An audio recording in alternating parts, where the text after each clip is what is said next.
Okay, guys, so I'm back for part two of the Blacks before the infection. And I wanted to give you a brief history of how the world viewed Blacks before the infection. Oh, I almost forgot to show you something else on the timeline, which I'll show you later. The Berlin Conference. I have to remember to add that in, because that's a part of the timeline to show you the infection and how this infection started and how deep this eugenicist infection has permeated all of society, and how this eugenicist infection is literally spreading everywhere, and it's causing people to literally change their color, abandon their culture, abandon their history. And I'm not a proponent of everything in culture is right. No, because there's some crazy things people do in culture that's just downright demonic. But there's a lot of good things that are in cultures. And this is why I believe countries should have borders. They should have specific identities. They should have specific nationalities. And I'm not of the opinion of things like open borders. I'm not of the opinion of changing nationalities. I am not of the opinion of bringing in people from a foreign country, any country, into that country, oppressing the native populations, erasing their history, and then turning them out to be the criminals. I don't support that anywhere on this planet. I don't support it for Black people, and I don't support it being done for white people. Okay? But if white people are going to complain about the immigration that is going into Europe, they need to deal with the fact that this was done on Black lands for 400 years, and the resources of those Black lands went into Europe to build Europe, when those resources should have been going into those Black lands to build those Black lands. We have to deal with things at the root. Now, I know my video didn't get a lot of people, and that video was very long. And you can break up the video, you can share the video. It's a very long video, but it's research. And I'm putting these research out there because there's an infection that is spreading. It is not just the rise of intolerance and racism and hatred. It is a supremacist infection. And these infected ones, these people who are programmed, they are programmed with racist codes, they are infected with racism, are seeking to spread this in the four corners of the earth. They are the ones who have nuclear weapons and advanced military. And in line with the coming race war that they want, it is imperative that videos like myself speak the truth reasonably, respectfully, and speak the truth of the history of the oppression that took place on this planet. So that when they come back with the argument of this fear and of this white genocide, which is not taking place, and of this fear that is not taking place, of this fear that is actually taking place, sorry, we need to show the historical context of what was really happening on this planet. One of the things in the last video that I wanted to speak about and I did not do, and I will speak about in this video, and I promise I'm not going to take long to do this, I'm going to go by very fast, is how Black people were portrayed before the infection kicked in. And I'm going to show you one of the pivotal times where the infection began to kick in. They're going to lie and deny this was never said and never had, and it was. They're going to lie and say these things never occurred, and they did. Now, what's important is we need to show that Black people on this planet were not always hated. They were, in fact, a respected group of people on this planet. But post the illegal invasions of Africa, post the Kalergi plan that occurred in Africa, and that Kalergi plan had the name of slavery and colonialism and apartheid and neocolonialism. Today, that name is called a Kalergi plan because it is for Europe. But I showed you how that Kalugi plan went back 400 years. And in some cases, it went back 1500 years. Okay? So let's look quickly at how the history of what the father of European history, Herodotus, you can get his books and you can read his writings. Okay? I am not here to debate. I am not here to debate with people who are in denial about the fact that at one point in time, Blacks were respected worldwide on this planet. And then an infection occurred, and today we are at the bottom of this planet. I am here to show you the historical references. You are to do your own goddamn homework. Okay, and this channel is not about black or white issues. But because it is an issue today, because they are itching and scratching for a race war, because they are hungry and thirsty for dead flesh and blood, it is imperative.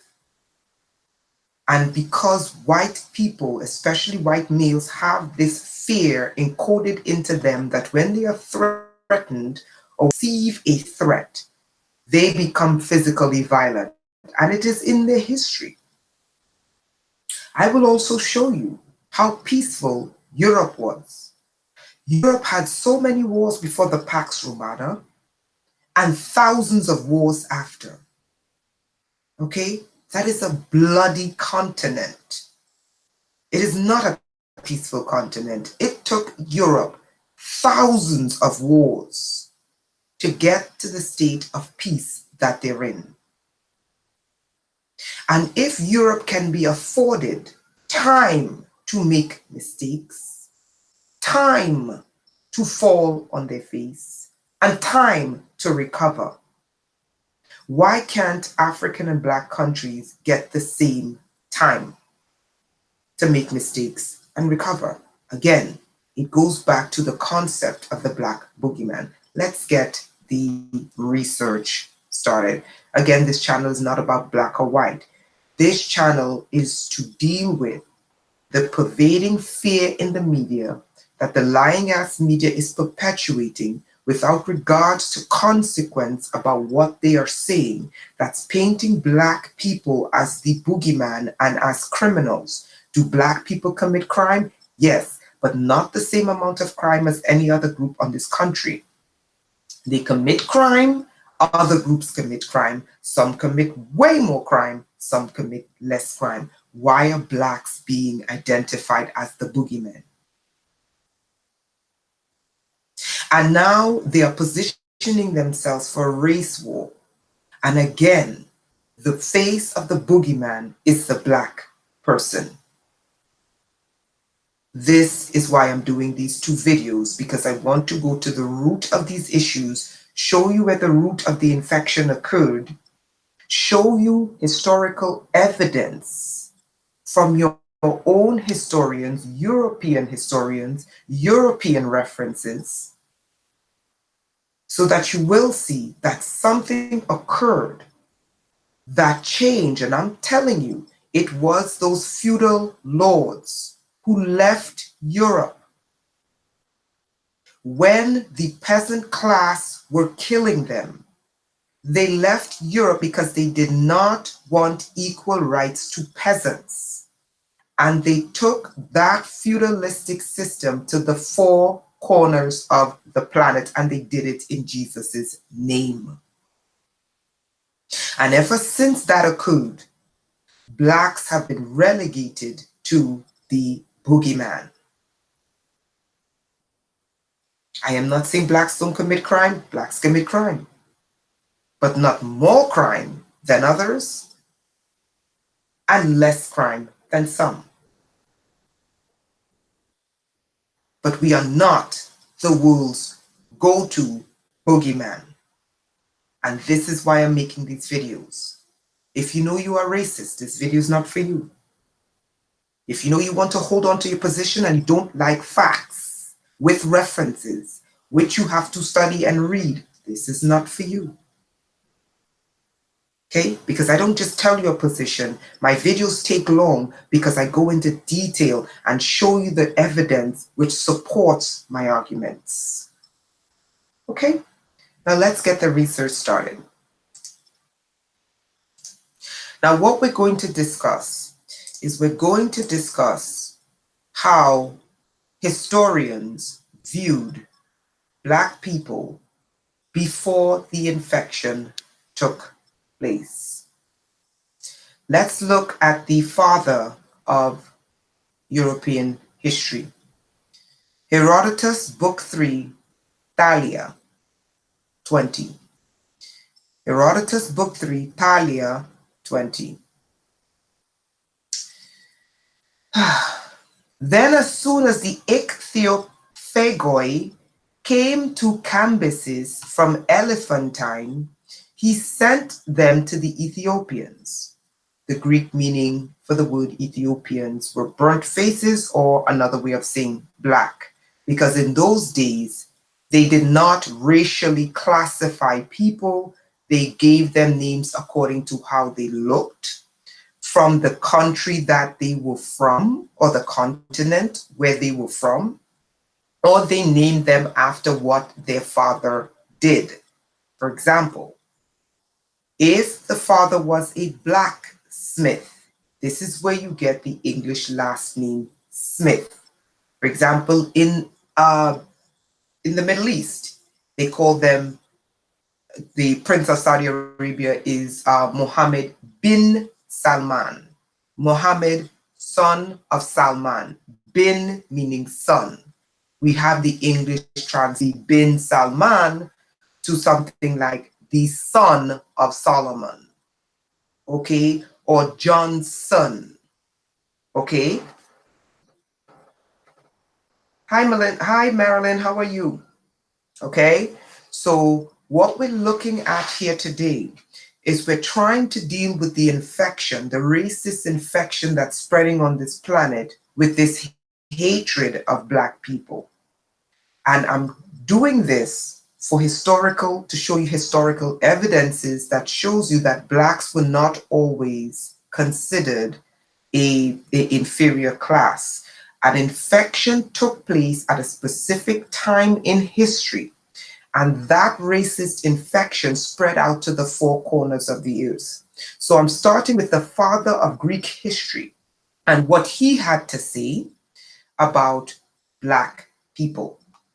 Okay, so he sent them to the Ethiopians, enjoining them what they should say and giving them gifts to bear with. That is to say, purple garment and a collar of twisted gold with bracelets, and an alabaster box of perfumed ointment, and a jar of palm wine.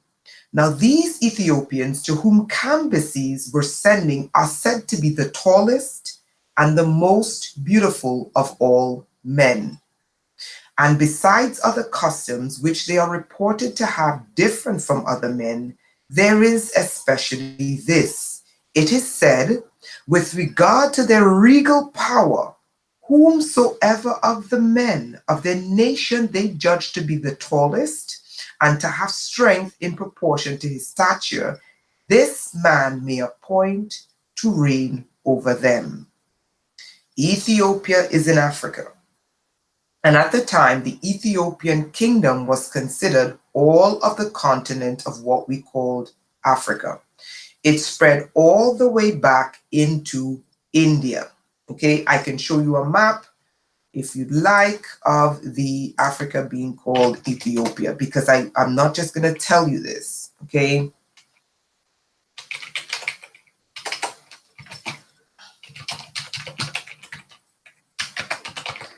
And the Ethiopian Sea, okay? You see the Ethiopia and the Ethiopian Sea. Let's look at so when Ethiopia ruled the planet, okay, I have to find you the map that calls, here we go, the Ethiopian Ocean.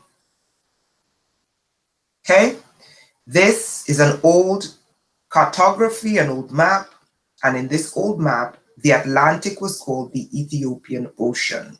Why was the Atlantic called the Ethiopian Ocean? It was called the Ethiopian Ocean because the Ethiopic Empire controlled all of Africa. Okay, and this Ethiopian Black Empire spread all the way back to what we call today India. I'm sorry, India is in Hindu India. This is another map, again, showing you that West Africa, where the Atlantic is, was not always called the Atlantic Ocean. It was called the Ethiopian Sea because the entire continent of Africa was called Ethiopia.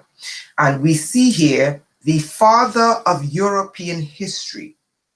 He describes the Ethiopians, and the word Ethiopia is literally a translation of what they saw, Black people.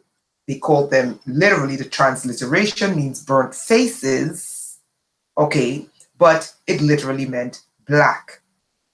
And that means racism, because again, the way these people gave names is not the same mindset as today. Okay? It is not the same mindset as using the word nigger. These people named people differently. Okay, and I gave you an example of that. Herodotus called the Ethiopians the tallest and the most beautiful of all men. Herodotus called the Black Africans the tallest and most beautiful of all men and spoke highly of their customs. For more about Herodotus and what Herodotus had to say, there were many Greeks who went to Africa because the institutions of higher learning was in Africa. And I will show you this. And they studied in Africa, and they would say, oh, they studied in North Africa. Shut up. Okay, because Timbuktu was not in North Africa. Timbuktu is in Mali, and Timbuktu was also an epicenter of learning. Okay, one of the largest universities for learning was in Timbuktu, and that is in Mali, West Africa. And Mali is Black people. Okay, so we have a historical account here of the father of European history speaking very highly and respectable to Blacks and about Blacks. Okay, so we see here is another one. This is Denon, and then we have Count Volney. Okay, this is an illustration. I believe this was from, hold on, Denon, and then we're going to read a quote from Count Volney. Okay, Vivant Denon, he etched this of the Sphinx. Vivant Denon etched the image of the Sphinx of Giza around 1798. This image above and written account, a part of Dr. Friedman's collection, is from 1803 issue of Universal Magazine. I am giving you history and I'm giving you references. Okay, go do your research. This is not a channel about race issues, but because there are people both in the so-called truth movement and people in the mainstream media who are pushing an agenda where they blame Black people for everything, I have to come out and give you historical truth and facts about how the world saw Black people before the rise of the infection of racism. Okay? Kenneth was the first college in Africa. This is what the first universities, institutions of higher learning was in fact Africa, and it was all over the African continent. Okay? And I will give you historical reference about the Greeks studying and learning about the concept of philosophy. Philosophy didn't pop out of nowhere. Philosophy popped out of African concept of cosmology and abstract thought. And they learned philosophy in Africa. And I will give you the references for you to study, because if I don't, people are going to say, oh, you're pro-Black and you hate white people and all this stupidness. No, I am giving you your references for you to go do your homework. Okay, so we see here Dr. Friedman's collection from the 1803 issue of Universal Magazine. That is your reference. Universal Magazine, 1803 issue. Okay? Vivant Denon. Let's read what he has to say. Though its proportions are colossal, the outline is pure and graceful, the expression of the head is mild, gracious, and tranquil. Is African. By the mouth, and lips of which are thick, softness and delicacy of execution truly admirable. It seems real life and flesh. Art must have been at a high pitch when this monument was executed. For if the head wants what is called style, that is to say, the straight and bold lines which give expression to the figures under which the Greeks have designated their deities, yet sufficient justice has been rendered to the fine simplicity and character of nature which is displayed in this figure. The Sphinx of Giza image above is from the Freeman Institute Black History Collection, Universal Magazine, 1803. This is Vivant Denon. If you have a problem with Vivant Denon saying that the Sphinx is a Black African, don't fight me, fight Vivant.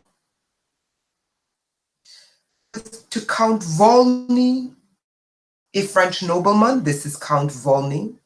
I am giving you answers for you to go do your homework.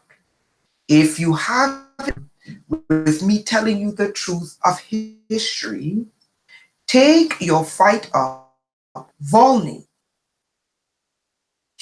not me. 1787, Count Constantine de Volney, a French nobleman, philosopher, historian, orientalist, and politician, embarked on a journey to the east in the late 1782 and reached the Ottoman Empire. I'm not going to go into that. Count Volney was troubled much by the institution of slavery. His expressed opinion that the ancient Egyptians were Black Africans.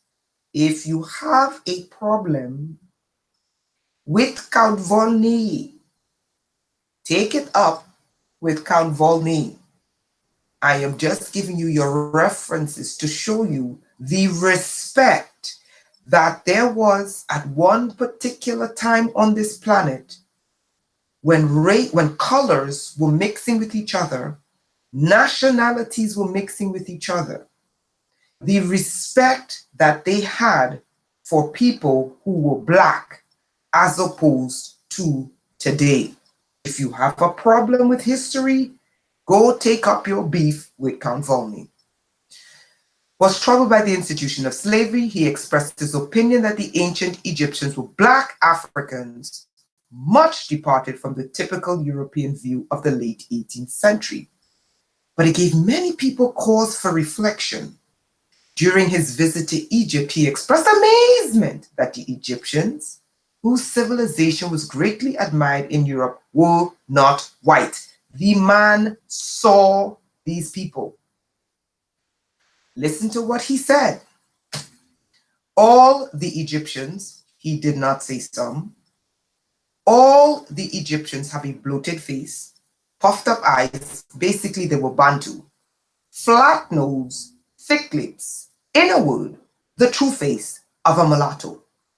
I was tempted to attribute it to the climate, but then when I visited the Sphinx, because the Sphinx is Bantu, the Sphinx has horizontal scarification on its face. Those are not weather markings. Those are classical Bantu scars. But when I visited the Sphinx, its appearance gave me the key to the riddle, 1787. On seeing that head, typically Negro, remember we spoke about phrenology and these things in the previous video, and scientific racism. He was using that same study, that same scientific racism to prove that the Sphinx was a Black African, whereas they were using scientific racism at the time, 1787, to prove that the Sphinx was European. On seeing that head, typically Negro in all its features, I remembered the remarkable passage where Herodotus says, As for who is Herodotus, people? Who is Herodotus? Herodotus is the father of European history. If you have beef and you don't like the fact that blacks were respected on this planet at one point in time, and then there was an infection that occurred that caused blacks to be at the bottom and hated all over this planet. If you have beef, take it up with your father Herodotus. Don't bring it to my doorstep. As for me, I judge the Colchians to be a colony of the Egyptians because, like them, they are black with woolly hair. Your father of Greek history, Herodotus, made this statement. Count Volney, when I visited the Sphinx, I could not help thinking that the figure of that monster furnished the true solution to the enigma of how modern Egyptians came to have their mulatto appearance. In other words, the ancient Egyptians were true Negroes. If you got beef, if you got beef, if you got beef, take it up with Count Volney. Of the same type as all native-born Africans. That being so, we can see how their blood mixed for several centuries with that of the Greeks and Romans must have lost the intensity of its original color, while retaining nonetheless the imprint of its original mold, which is the features, the nose, the lips, the face, etc. Just think that this race of black men, oh, this is the nail in the hammer. Just think that this race of black men, today our slave and the object of our scorn, is the very race to which we owe our arts, sciences, and even the use of speech. Just imagine, finally, that it is in the midst of people who call themselves the greatest friends of liberty and humanity that one has approved the most barbarous slavery and questioned whether black men have the same kind of intelligence as whites. The time period in which this was stated by Count Volney was, I showed you, the time period in which scientific racism was being taught as a science. The infection began in Europe and it began to spread. And scientific racism was being taught in and brought into institutions and taught in institutions as real science. And Count Volney said to his European counterparts, you who call yourselves friends of liberty and humanity, you have approved barbarous slavery, and you have questioned whether black men have the same kind of intelligence as whites, when Europe owes its arts, sciences, and speech to black Africans. If you got beef, take it up with your father, Count Volney. Your reference is Monsieur Count Constantine de Volney travels through Syria and Egypt in the years 1783, 1784, and 1785. London, 1787, pages 80-83. That is your reference. You can go and research your European reference. Your father Herodotus and how he saw Black people, he called them, there's another text in which he said they are the most beautiful people on the planet. And honestly, when you see Ethiopian people and Eritrean people and people from Djibouti, they literally are the most beautiful people on the planet. Like, they didn't lie, they really are. Okay? That is, now we're not going to get to this one yet. I will show you how the infection began to spread. And I'll make this video quick because we don't want to, so let's look at something else that is interesting. Let's look at Herodotus. Who was Herodotus? Later famous as the historian to the point of becoming known by his admirers as the father of history, was born in Halikarnassus, now Bodrum in Turkey. Okay, so we made sure I showed you the references. This is not a pro-black, anti-white, no. This is to show you where the racist infection originated from, how this racist infection permeated the planet, changed the planet, and created a system of white supremacy and black inferiority. And whenever there's a problem on the planet, the black person becomes the boogeyman. When the South Africans are asking for the same thing the European peasants are asking for, which is equal rights, which is proper pay, which is a decent job, which is running water, which is healthcare, which is having a house that is not a cardboard box, how they lie and they call this white genocide. Because they have to say the black man is the boogeyman. And I'm going all the way back in history. And I'm pulling all these things out of history, these references, and I'm showing you so you can go do your homework to show you how when Europeans encountered blacks, they did not have a concept of racism. And that infection, I will show you where that infection came from. There was a mutual respect on this planet for black people. But when the feudal lords were kicked out of Europe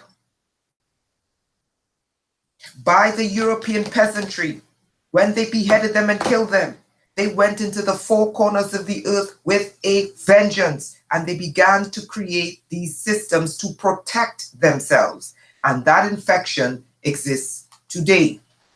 Let us look at the history of the legend of the first black samurai. Black people were in Japan, and there's a Japanese saying that a great samurai must have a drop of black blood. Why? Because there was an incredible history of the first black samurai in Japan. He was an African slave, 6 feet tall. This was the slavery that occurred, the Arab slave trade out of East Africa. 6 feet tall, he was either from Sudan or Ethiopia. He landed in Japan. He stuck out like a sore thumb. People lost all modesty and nearly caused a stampede trying to get a closer look, blah, blah, blah, blah, blah. He was a brilliant strategist and a brilliant fighter. In Japan, Yasuke, that is who the black samurai was called, was not regarded as human chattel anymore, but like all vassals. We showed you the hierarchy. We showed you the kings. We showed you the noble vassals. We showed you the military vassals, okay, in this feudalistic system, expected to serve Oda faithfully, which is the Japanese emperor. This is in Japanese history. He was one of the first Africans ever to arrive on the island, that a powerful Japanese warlord ordered him to remove his clothes while a flock of servants tried to scrub the black ink off his skin, because that was the first time seeing someone who was black. And he was brought there as a slave, Okay? So you can read about how this guy, this black slave who was taken out of the eastern part of Africa, I think it was either Sudan or it was Ethiopia, okay, and brought into Japan, and how his fighting skills literally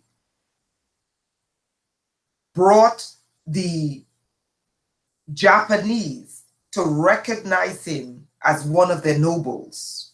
You can read about this history, okay? You can read about this history. The Oda was a medieval, here we go with medieval again, Japanese warlord. Not the emperor, but a warlord, I'm sorry. Okay? The African's original name is unknown, but Nobunaga, this is where we get the word Nagas. And I can go into the history of the word nigger, why they chose to call Black people nigger. Because the original name was Nagas. There's two meanings for the word Naga, but that is later. I'm not taking 2 years on this video. But Nobunaga called him Yasuke, most likely a Japanization of his birth name or Christian name, a worldly and open-minded ruler. Nobunaga was very meritocratic. He could see past the skin.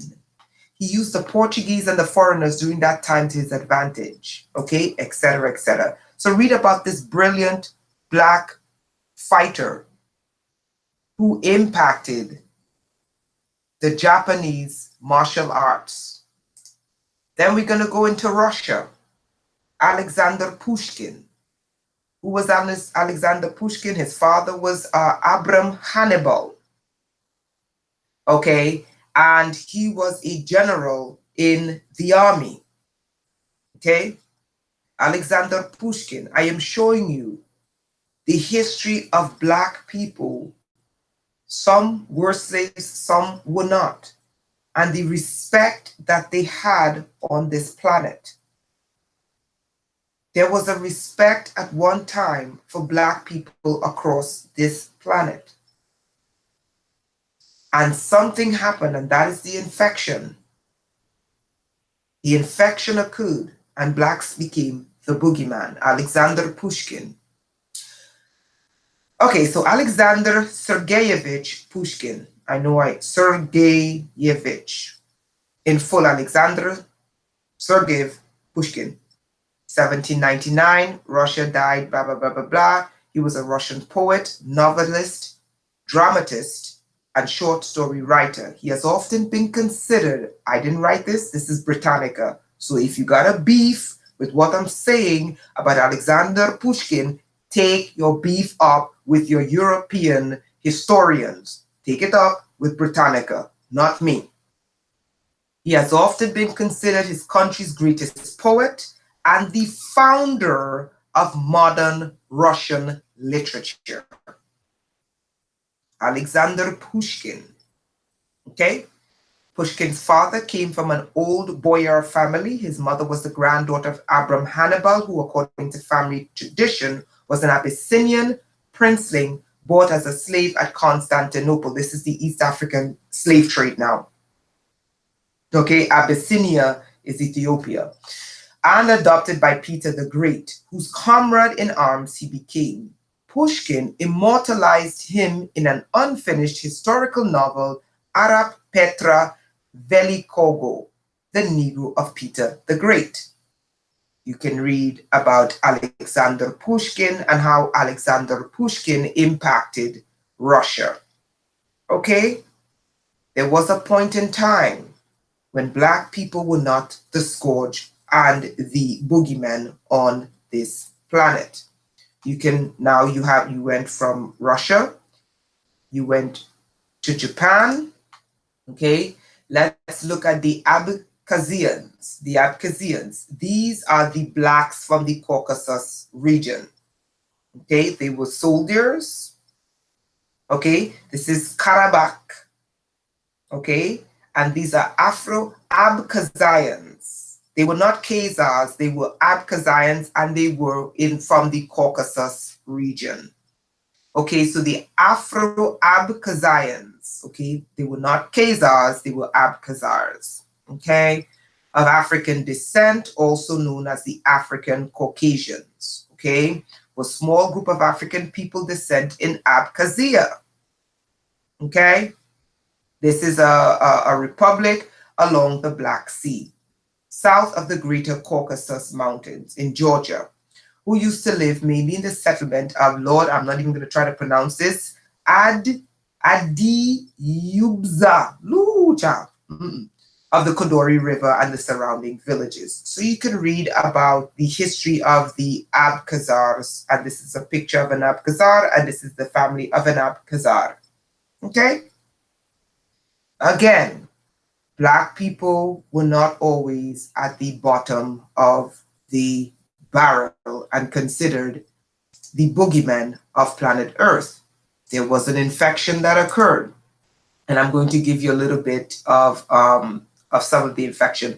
I want to read this really quickly about the Greek historians and what the Greek historians had to say about, and I'm going to make this quick, it's not going to be longer than an hour, okay? There is a common belief among whites that philosophy originates with the Greeks. The idea is so common that almost all of the books on philosophy start with the Greeks, as if the Greeks predated all other people when it came to discussion the concepts of beauty, art, number, sculpture, medicine, or social organization. Okay, so let's look at where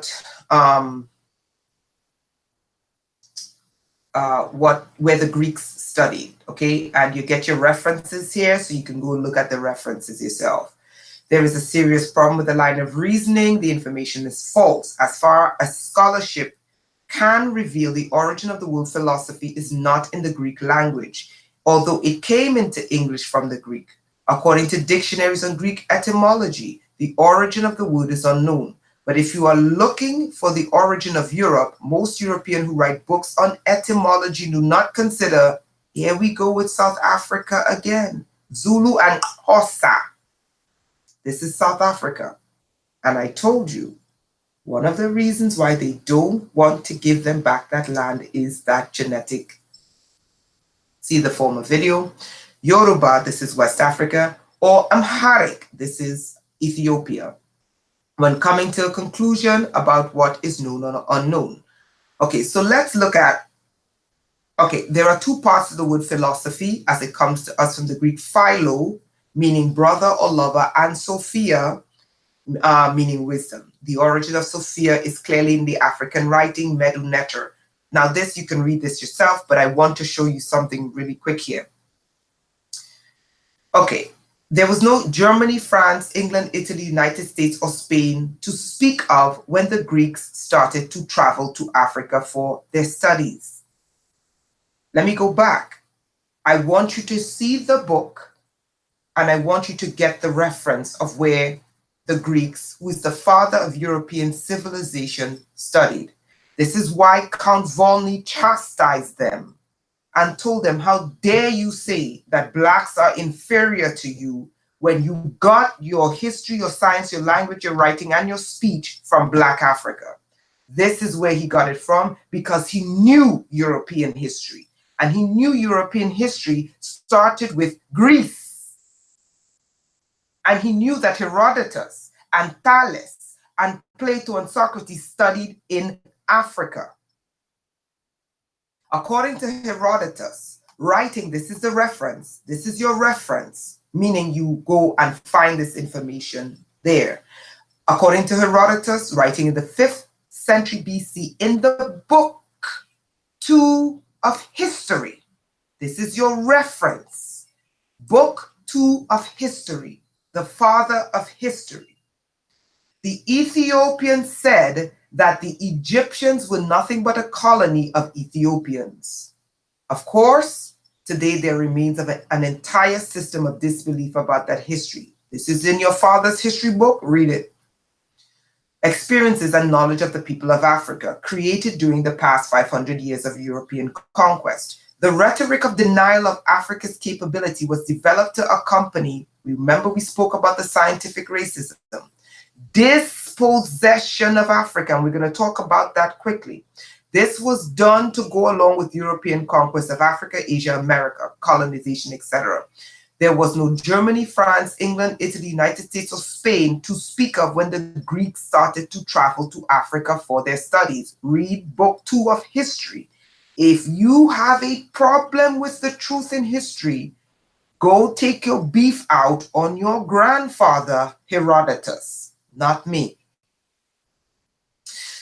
And after they went back to Greece, created the Greek Golden Era. It was not before, but after they had studied in Egypt that these people got some advanced training. Okay? You can read it all in Book 2 of History.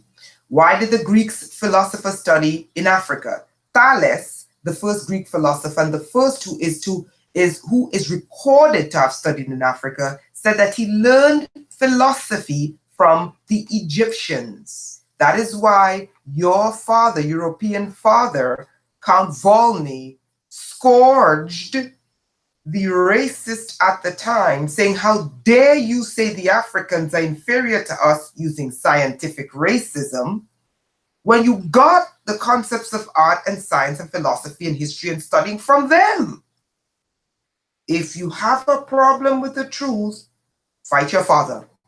They studied in Egypt because it was the educational capital of the ancient world. Guess who was there as well? Pythagoras. Does anyone know who Pythagoras is? Does anyone know what Pythagoras was famous for? No? The Pythagorean theorem. Pythagoras is known to have spent at least 22 years in Africa. You can read this yourself and you can get your references. Okay, there are references in here. So we're going to make that quick. Now let's jump to how the infection occurred.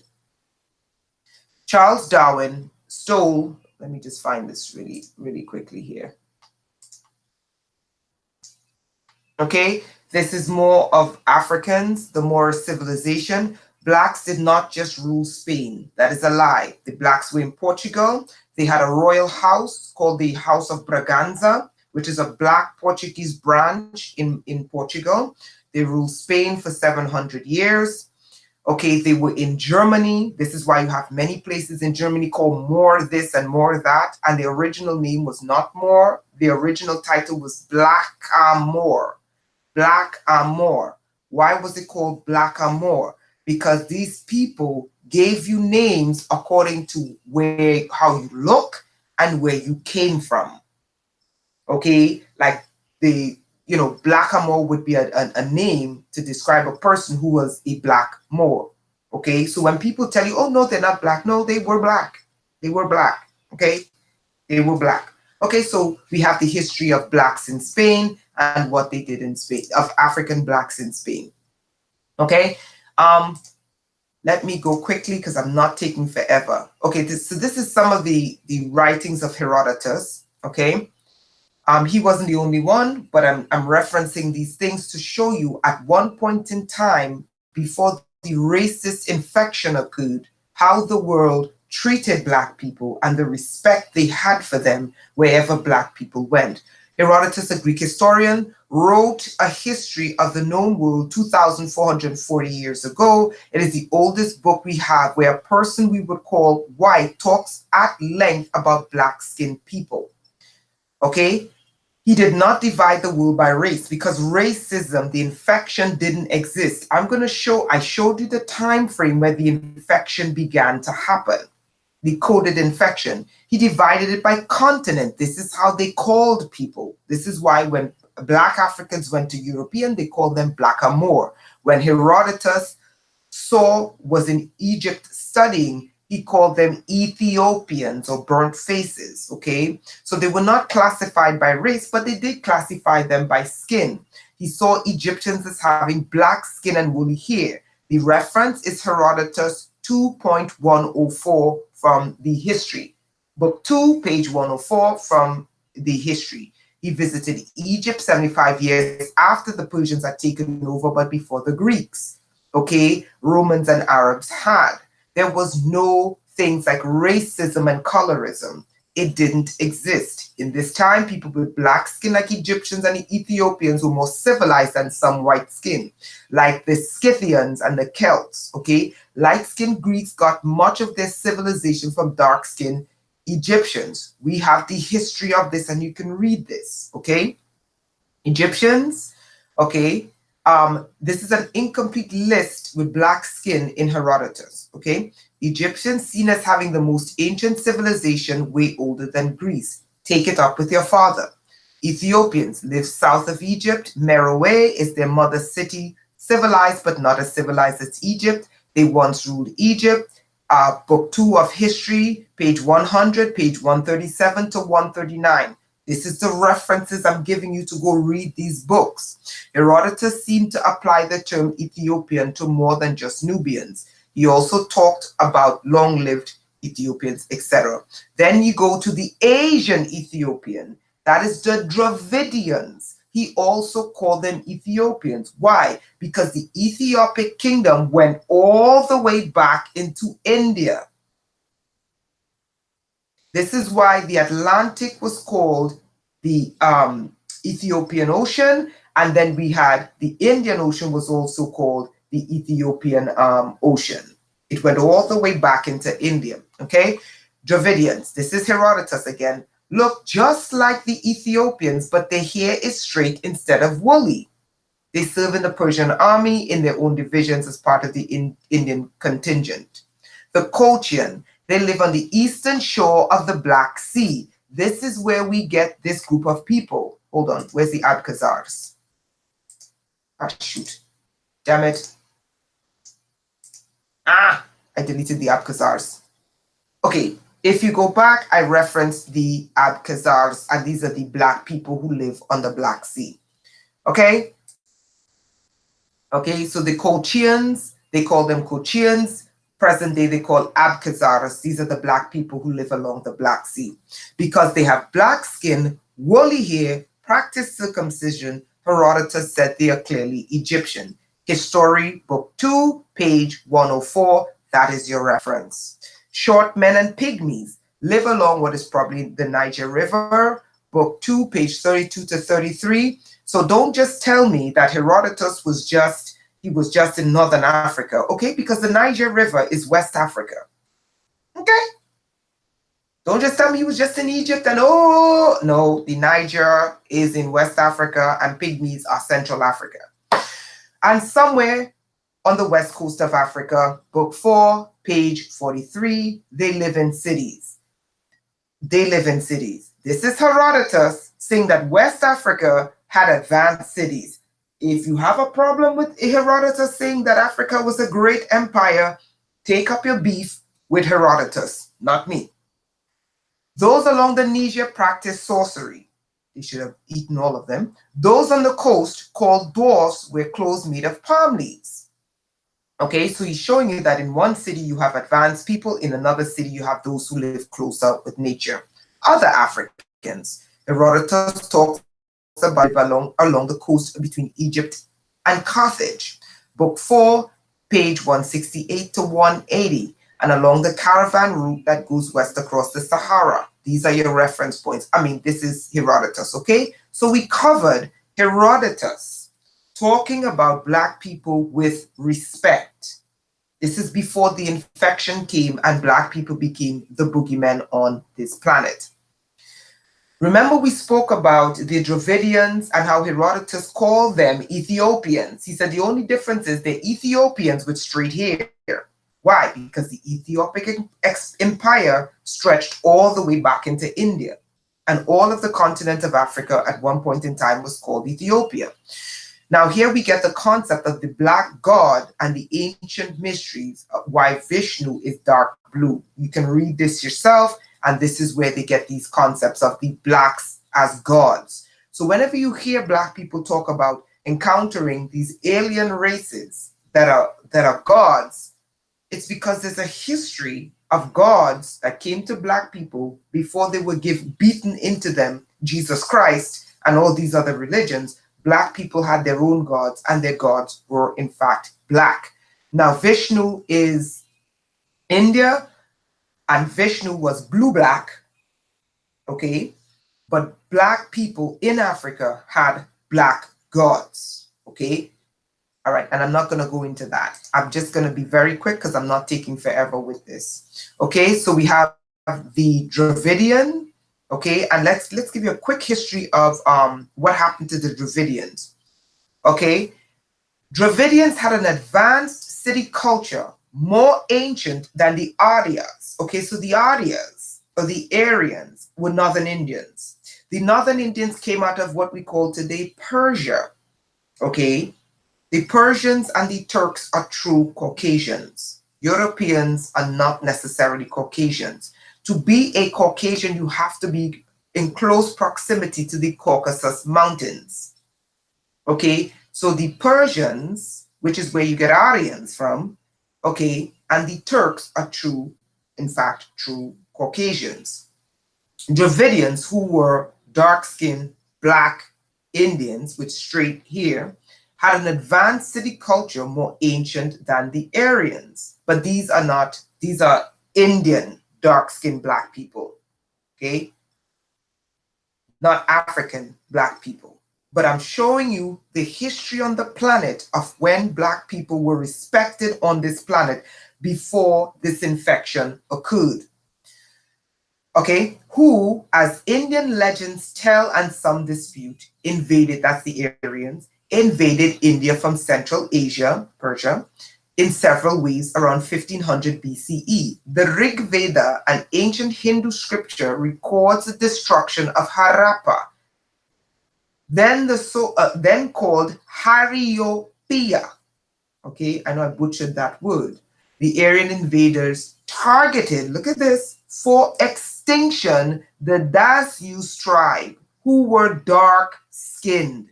Guys, you think that this infection that I'm telling you about is a joke? They targeted across this planet. When the infection came to this planet, every single advanced black civilization, whether they were black from India, whether they were black in Far East Asia, whether they were black in the Pacific, black in Africa, black in what's this country? Australia, New Zealand, Tasmania, Papua New Guinea, every single advanced black civilization on this planet was targeted for destruction. This is why I'm doing this. I'm doing this to show you the history of when the infection occurred and why today, every day in the media, the boogeyman is a black person. Because first you have to destroy the history and the truth, and then you can paint the person whose history you erased however you want them to be. The Aryan invaders targeted for extinction. That is an extermination. The Dasyus tribe, who were dark-skinned, a Dravidian feature. Yet another view, Harappa culture was already disintegrating when the Aryans arrived. The point is, they exterminated them. You can go and you can read that for historical references, and this is the encyclopedia.com. If you have a problem with this, take it up with the encyclopedia.com, not me. Now we're going to look at something more. This is going to cause a lot of controversy, but if you have a controversy with Prince Esterhazy, take up your controversy with Prince Esterhazy, not me. Okay? Because I'm not here for it. Okay. Let me just find it. Hold on.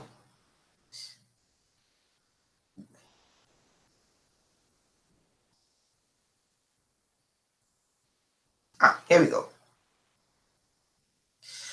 This is Prince Esterhazy. It was Haydn?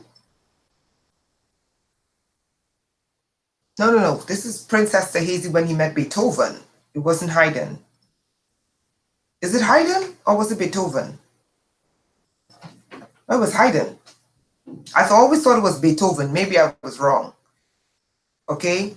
I always thought it was Beethoven or Mozart or one of them, but maybe I was wrong. Okay, so if you have a problem with this, because this is going to shock plenty people, then take up your beef with Prince Esterhazy. I'm not the one who said it. Okay, good.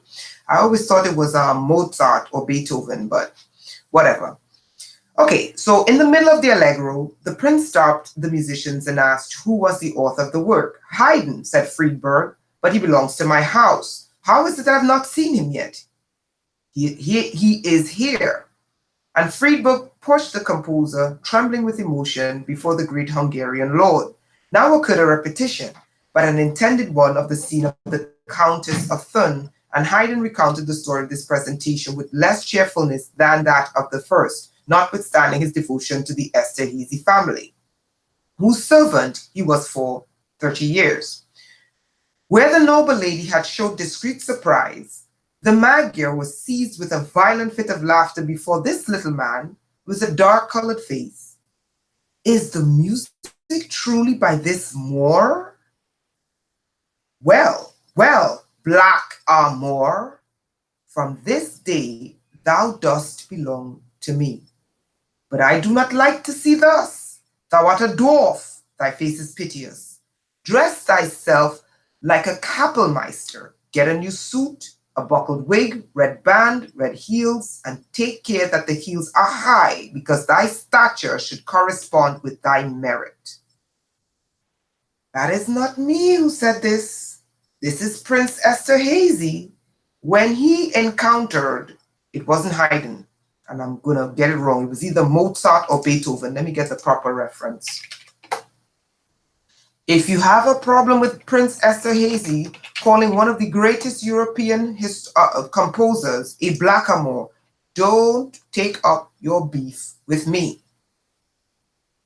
It was Haydn. It was Haydn? I always thought it was Beethoven. Okay, so it was Haydn.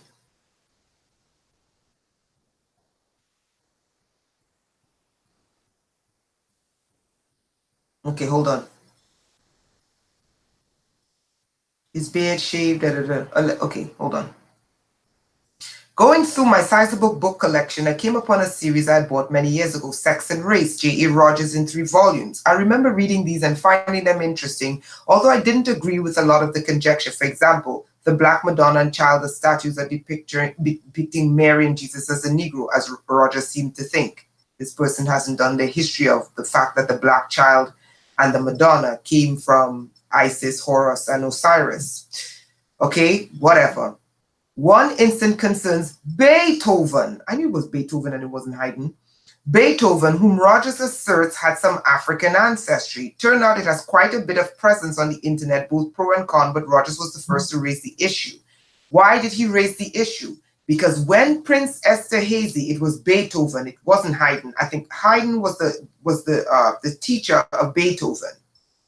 Okay, Rogers presents some intriguing evidence, anecdotal though it is, of people who knew the composer or his biographers describing his complexion and facial traits. Rounded nose, black, brownish complexion. I don't take up your beef with me.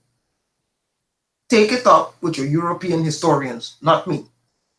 From Fisher's Beethoven, the Man, Volume 1, page 1, 1929. Take it up with Fisher.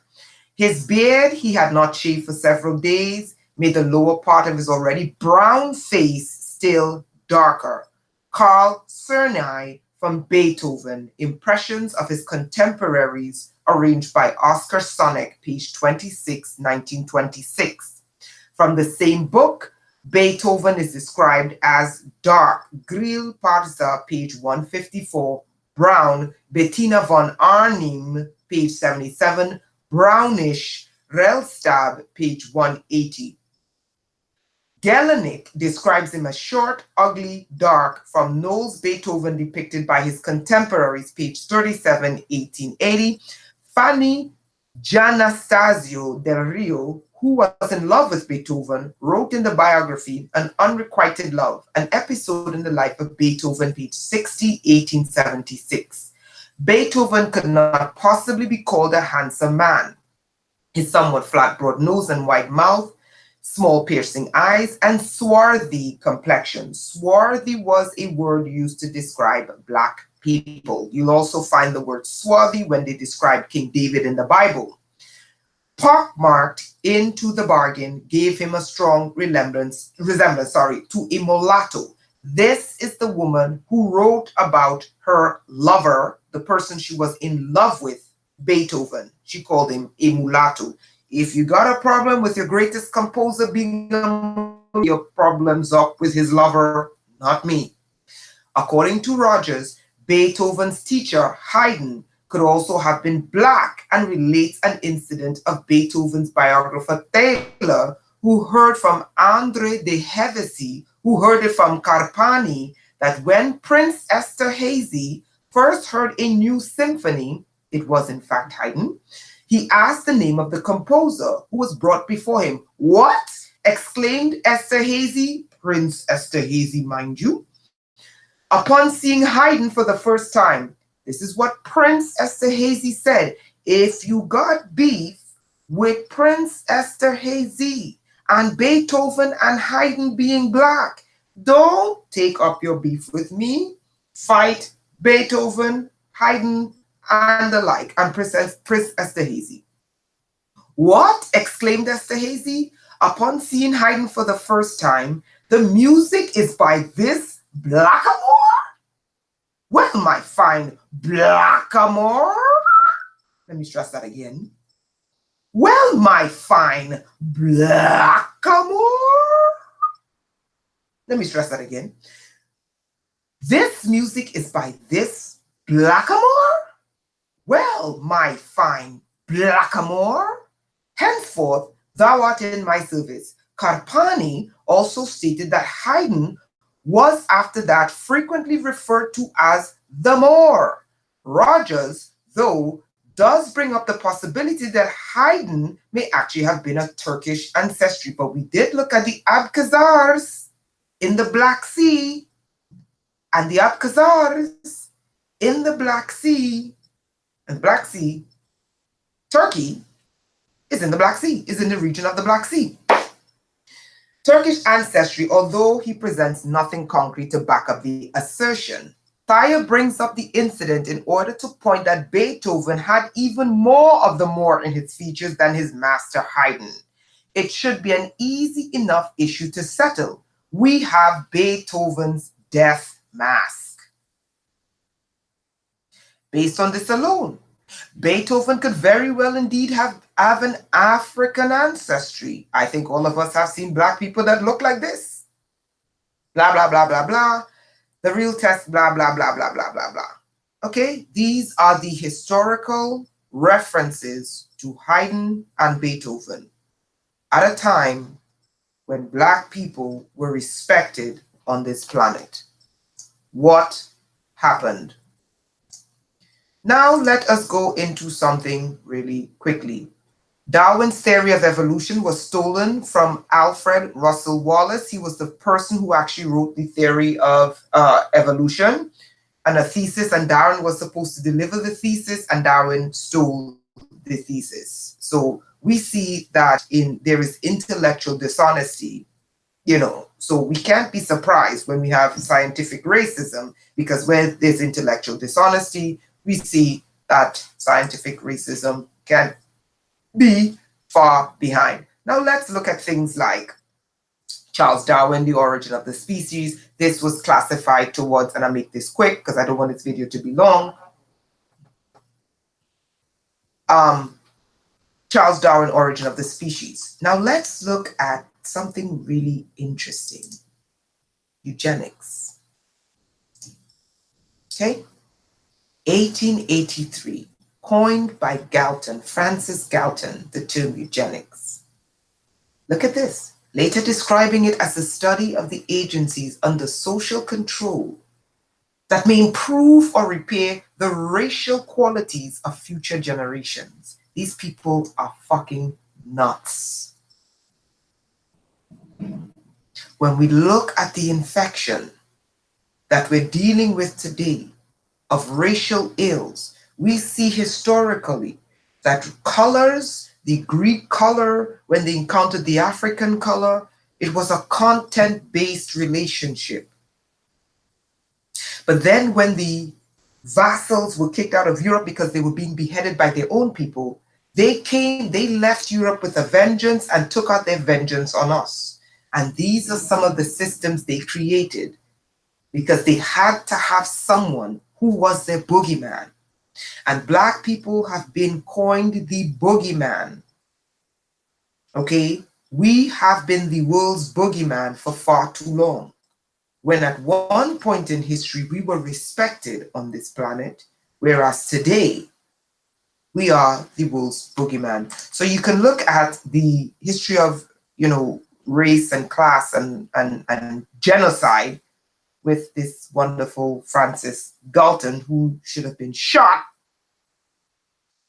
And much of this came out of Great Britain. Much of this nonsense came out of Great Britain. Okay, so it's not so much Darwin. Okay, Darwin was a crook, but it's all those who interpreted Darwin's origin of the species and evolution. I can't even think straight because I'm so tired. But anyway, so they came out of that. So this is Prince Esterhazy. We looked at eugenics, and now we're going to look at one of the main arguments why racists, those who are infected with racism, why they hold eugenicist beliefs. They don't even know why they hold eugenicist beliefs. And they always make the proposition that no, Blacks are inferior because when they do these stupid IQ tests, they always fall lower. Let's look at, this is the business article, Business Insider. IQ tests have a dark, controversial history, but they're finally being used for good. Whatever. Let's look at the controversial issue of the IQ test. So when you hear the infected ones who are infected with racism, when they talk about, no, Black people have lower IQs, that is why I showed you the reference of eugenics, because one of the eugenicists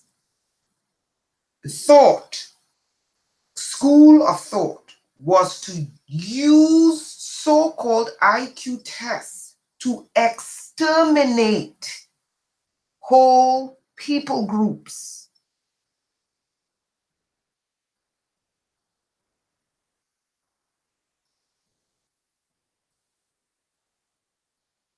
Okay?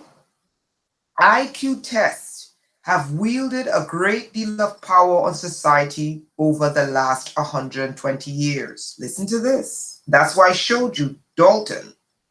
I think his name was Dalton. I'm so tired. In 1900, here, eugenicists. These are homicidal, genocidal maniacs. This is what eugenicists are. These are genocidal maniacs masquerading as social saviors. Eugenicists used the test to judge people for sterilization. More recently, IQ has helped inmates avoid corporal punishment and kids get the right education. Scientists still debate the merit of IQ. Okay, you can read this. Okay, the history of IQ tests was to genocide wholesale groups of people.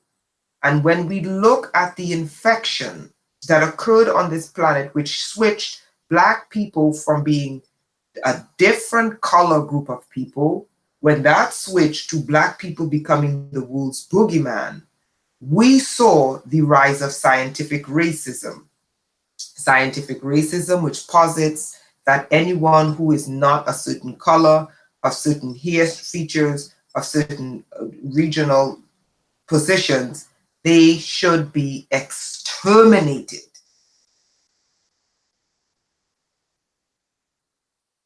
And one of the justifications for exterminating was the creation of this pseudo bullshit test called IQ test, of which I scored very high. And I still say it is a heap of shit, because I know it was created for one purpose: genocide. Now let's talk about one last thing. There's many more issues I can go into this, but let's talk about this and something else. Okay?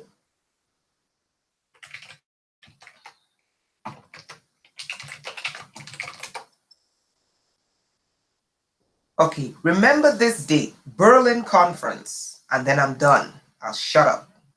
Many are going to argue and say, this is not true, this is not true, this is not true, this is not true, this is not true, this is not true, this is not true, but it is. This is an excerpt from Lord Macaulay's address to the British Parliament on February 2nd, 1835. This is Lord Macaulay, to your left, a eugenicist, and this is his view on Africa. And many are going to lie and say this never happened. They're going to scrub the internet and say, no, no, no, no, no, whatever. You have the excerpt from the newspaper clipping. This is what he said about Africa.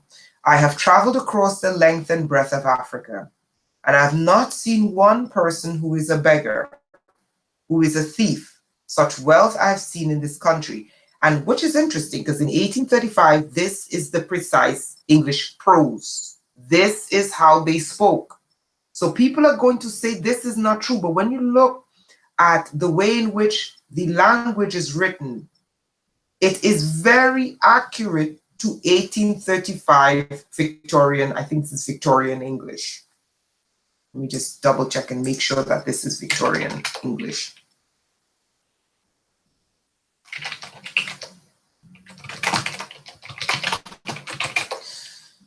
Okay, yep, wonderful. So we say 1837, okay, this is 1835. So it's around that time, 2 years before, I guess, she ascends the throne. Nevertheless, we can still see this is Victorian England.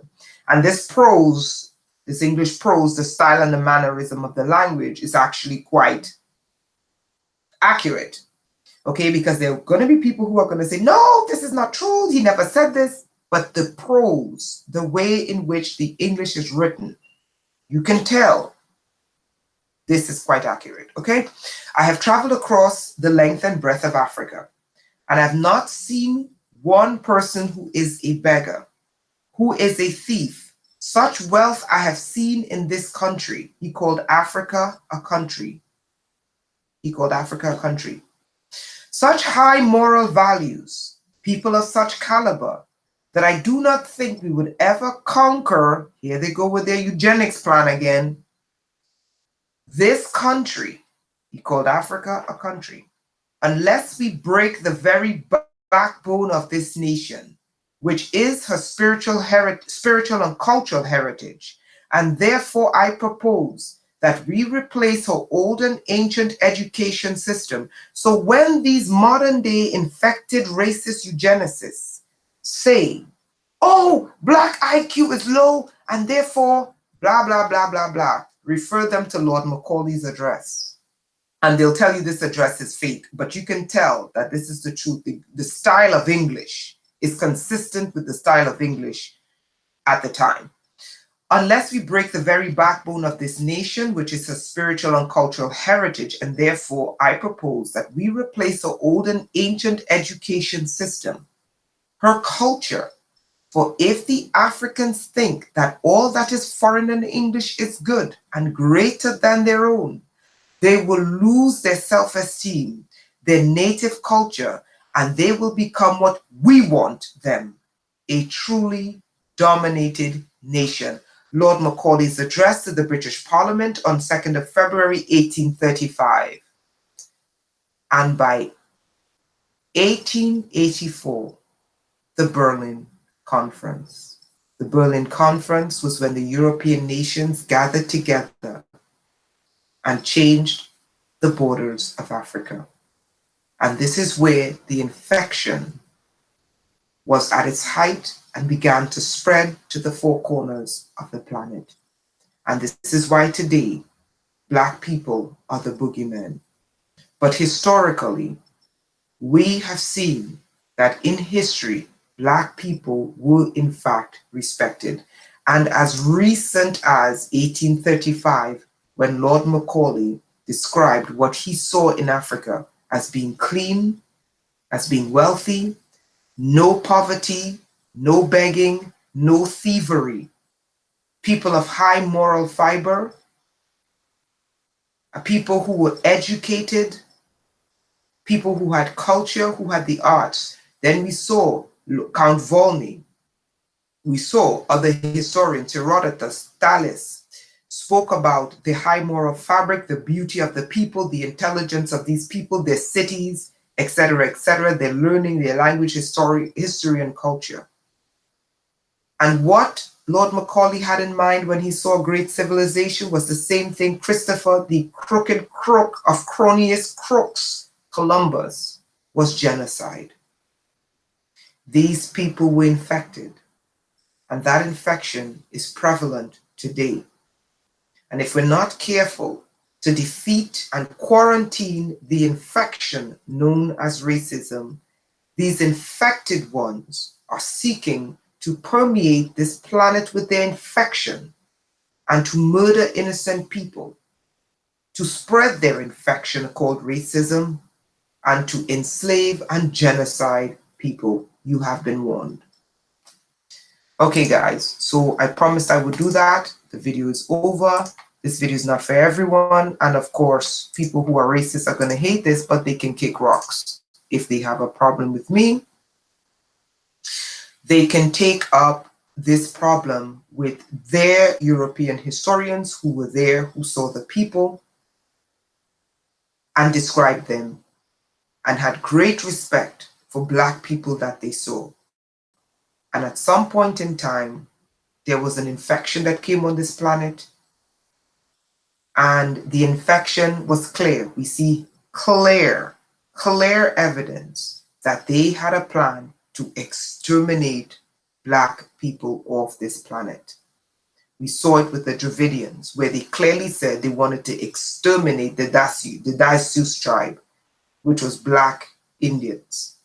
They wanted to exterminate the Africans, and they still have a plan to exterminate the Africans. There's a plan in the United States to exterminate Black people. There's a plan in Brazil. There's a plan all over the world to exterminate Black people off this planet, and they're failing. There are those who are infected with the infection of racism, and we need to show historically that Black people were honorable people on this planet. They were highly respected everywhere they went, and then these infected ones came, and they are literally hunting Black people across the planet. So when you hear people make statements that you know is contradictory, I have given you historical evidence, books, references, people who made those statements, so that you can go and do your research and you know that I'm not saying this out of my ass. These things actually occurred. Okay, so I hope this history lesson was good for you. I hope it would help you. Wonderful, Kenneth. I'm glad that you got this. Okay, I hope that this history lesson would help you.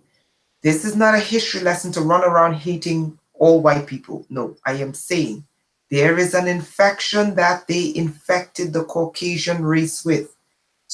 In some Caucasians, the infection of racism is dormant. Some Caucasians have worked to overcome it. Some, the infection is just straight up and down open. Okay? If you get your news about Black people in the media, more than likely you have a dormant infection, because the news media only propagates lies about Black people, parodies about Black people, and just the worst Black people. If that is where you get your information about Black people, and you don't go do your history and your research and meet Black people and judge them based on their character, you're infected, and there's nothing I can do about it. Just like I won't sit here and say all white people are useless, racist, and homicidal, genocidal maniacs. No, I'm not going to do that, because the history of the white race was an extermination race. I understand they was infected, and that infection left Europe, went to the four corners of this planet, and caused the havoc. But I will not throw all white people in the box because of something that occurred. But I will judge white people today if they continue to let themselves be infected with this racist infection. And it is an infection. Okay? So guys, I needed to show that, because we're seeing the issue of this Nazi killing these Jewish people. And instead of these people in the news media Dealing with the fact that a Nazi killed a bunch of Jews in a synagogue, they're blaming Farrakhan. Farrakhan had nothing to do with this, okay? Farrakhan had nothing to do with that, okay? It is Nazis fighting Jews. That has nothing to do with Black people. Don't bring Black people into a situation like this, because again, it goes back to the Black people are the boogeymen, and we're not, okay? We're not. Do Black people commit crimes? Black people commit crimes. White people commit crimes. Asians commit crimes. Hispanic commits crime. Crime is committed by humans. But stop labeling Black people the boogeymen. And whenever there's a problem, you literally use quantum physics and bend space and time continuum to find a way to blame Black people for something they had nothing to do. Okay? So again, I'm a pro-humanitarian. I'm for all human beings living in peace, having a job, living wonderfully. I love all human beings. I don't care who a person marries. Marry who the hell you want. But what I am seeing is an infection that is spreading, and they're trying to itch and scratch for a race war, and they're always pushing Black people into the midst of their race war. And I'm saying, leave us out of this mess. Okay, that's it. Have a wonderful evening, guys. I hope this knowledge would open up your eyes and help you to see the world differently. And I hope that you will go do your homework about the references and do your research. Have a wonderful evening, okay?